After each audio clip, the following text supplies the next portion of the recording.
Hey guys, welcome back. I want to give you a quick tip today on how I get out of my own head.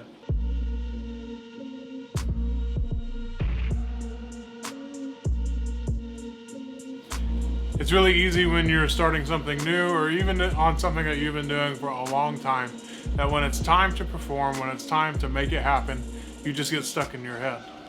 This happens oftentimes to me every Sunday when I'm playing music. I'm in my worship band at our church, and whether I'm on drums or on bass, I've been playing instruments for almost all of my life.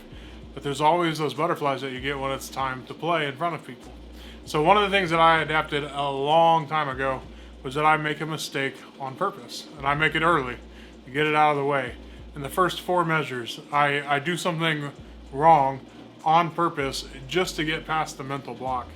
Once I get that mistake out of the way, now I don't have to worry about messing up anymore. I already messed up. Now I can just play, right? Doesn't mean that I'm perfect going on forward, but I don't sit there tense the whole time waiting for that mistake to happen. Now, same thing as I encountered early on as I'm in Jiu-Jitsu. I mean, I'm only in month 3, but I imagine it is going to be the same. It happens for everything that I do. You get in your head about not messing up or about getting caught. Now, when I mess up on stage, usually no one else notices except for me. Worst case scenario, especially if I'm on drums, I might really mess up the transition between like the chorus and the verse or something. Worst case scenario, and haven't been guilty of this before, but others have, is a train wreck, right? The song just kind of stops. No one knows what to do, and you blow the whole thing up. The stakes in jiu-jitsu are often a lot higher, at least it feels that way, because we're going to get choked or we're going to get an arm lock, right? Some kind of joint lock. And so it feels much more life or death than playing music often. So same thing though for me is I would get to a position, particularly if I've got some semblance of control, if I was on top, and I wouldn't really know what to do. I'm not going to spend 2 minutes trying to dig an arm out to rip off an arm bar. That's not good for me or for my partner. Certainly there are times for that, and particularly if you're getting ready for or are in a competition. But for regular rolling, I don't just need to dig at his arm for 2 minutes. I would get kind of stuck and I wouldn't really know what to do. Now, I knew that I maybe shouldn't do something, but I might be too afraid to try something because the stakes are so high. Maybe I'll get caught in something, and I've never been caught in it before because I'm still new at this, so it's doubly afraid, right?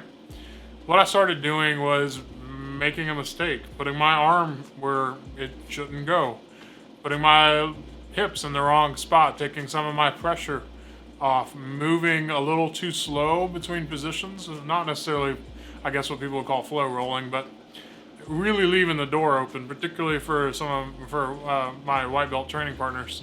And what that did was it got me caught, and that's good. It's actually okay. You'll be fine. I found that when I got caught by something and they capitalized on it, that I then knew what it felt like for the first time, right? I've been told not to do it. My coach tells me not to do it. But to get caught in it, to feel what that's like, is a really good teacher. Messing up on purpose is a tool that you can use to experience some of these things that you're deathly afraid of for the first time. Realize it's not that bad. And then 2, you can settle down and you can work your game and get out of it. And find yourself being able to move up and down that ladder of position control and submission. And so I think that when you get these nerves out, it lets you play. It lets you enjoy what we're doing.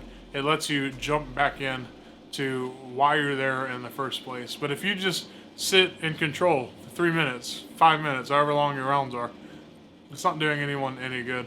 Offer something. Give them the chance to learn, to capitalize, to notice that you messed up.